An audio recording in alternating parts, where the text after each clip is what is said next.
You're still watching Midday Live, and to one of our headline stories, which has to do with President Mahama cutting the sword for the revamping of the Komenda sugar factory, I should say, after years of neglect. The approval of a $35 million credit facility between the government of Ghana and the government of India by Parliament last year paved way for the revamping of the defunct sugar factory.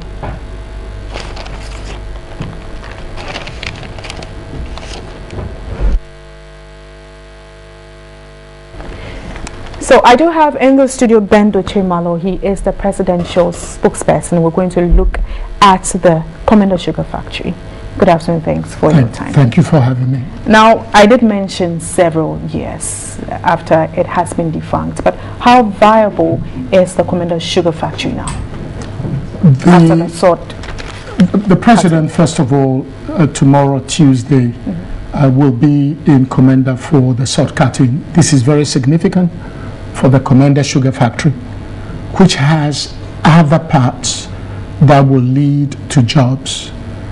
It's very significant because President Mahama, in the State of the Nation address in February, mentioned that in a way to strengthen and transform our economy, there are certain things we can produce in Ghana.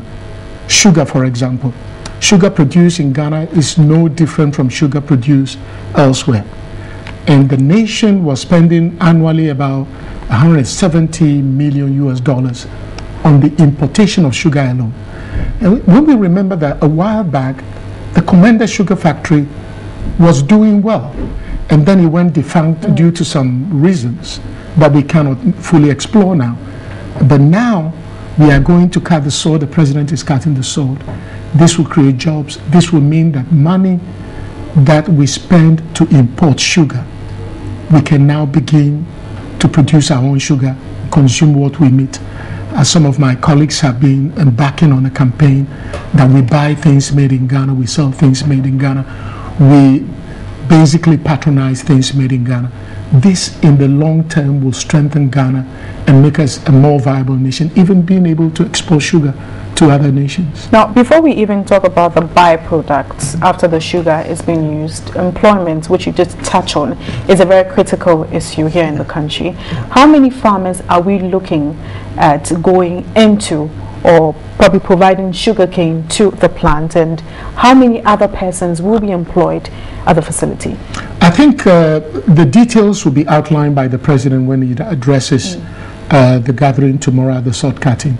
But I expect that more than 1,000 people directly will be able to gain employment in the new sugar project.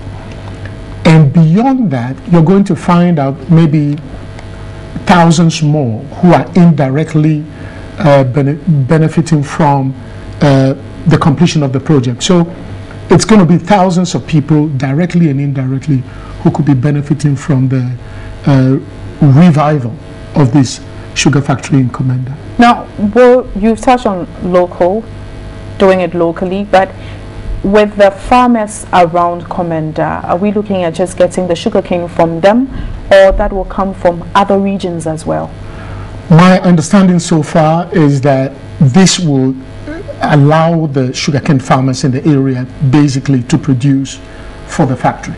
Whether sugarcane can be brought from other areas, I have no information on that. But if you look at the area alone, the benefit to the people in that area, that will be immense, it will be significant, it will lead to jobs, as we mentioned, and it will lead to a revival in commercial activity. Is that to say that they have the capacity to handle in order to prevent wastage? Because there are times where, yes, the factory is working, but in the end they produce in excess, and they start complaining that we don't know what to do with the excess we have. They took just this quantity. Has there been a deliberation or an interaction with these farmers to ensure that there's no wastage in the end? I think it's a double-edged sword the way you're putting it in. And if anybody in Ghana can find out that we are producing much more than needed, that would be good news indeed.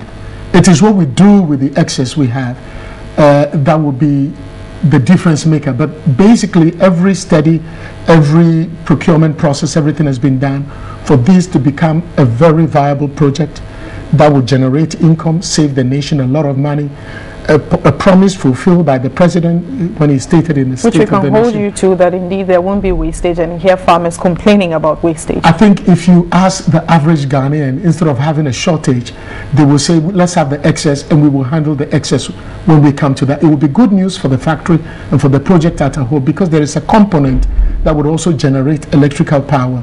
So there are many elements to it. This is going to be a very historic and significant project that President Mahama will launch tomorrow. And finally, before I let you go, on the byproducts, you've touched about research and procurement and everything being put in place, but are there plans for byproducts? Are we just going to use the sugarcane and drop the rest? The factory is just one part of the whole project. There is an irrigation aspect to the whole project. There is an aspect, as I mentioned, that would generate 3 megawatts of power, some to be used by the factory, the other to be given to the national grid. So overall, if you look at the comprehensive nature of the project, this is a very good project that will help the president's transformation agenda. President Mahama wants the economy not to just depend on importation, where we are import dependent, but we can get to the point where we are even exporting, even the excess that you envisage or anticipate, we can export those things. So we're confident, if I should cut you in, that after the sugarcane is crushed, the excess or the waste will be used for energy. Absolutely. All right. Well, I'd have to end it here. I have been speaking with Dotse Malor. He is the presidential spokesperson.